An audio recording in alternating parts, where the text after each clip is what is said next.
Физализ тосабы. Сәлем достар, бүгінгі видеода физализ тосабын жасайтын боламыз. Видеода тосаптың қалай жасалу жолдарын анықтап көрсететін боламын.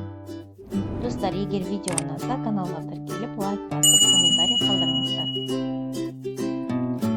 1 килограмм 300 грамм физализ жемістерін 2 бөлікке бөліп, блендерден өткізіп аламыз.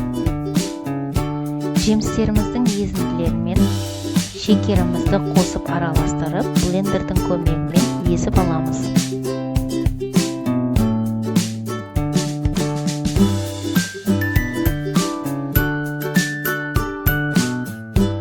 Блендердің көмегімен жемісіміз бен шекеріміз бірдей массаға айналды.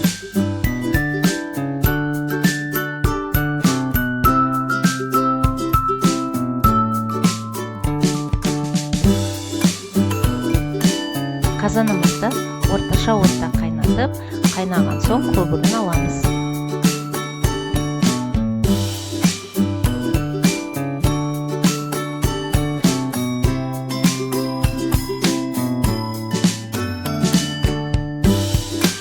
минут қайнатып, 1 сағат демалдырып, қайта қайнатамыз. Демалған тосабымызды 15 минут қайнаған соң залалсыздандырылған банкамызға құйып, қақпағын жауып қоямыз.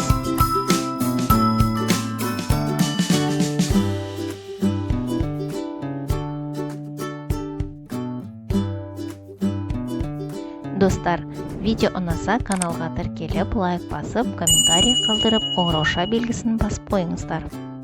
Өте дәмді болып шықты. Сіздер де дайындап көріңіздер. Сіздермен болған Қарлығаш.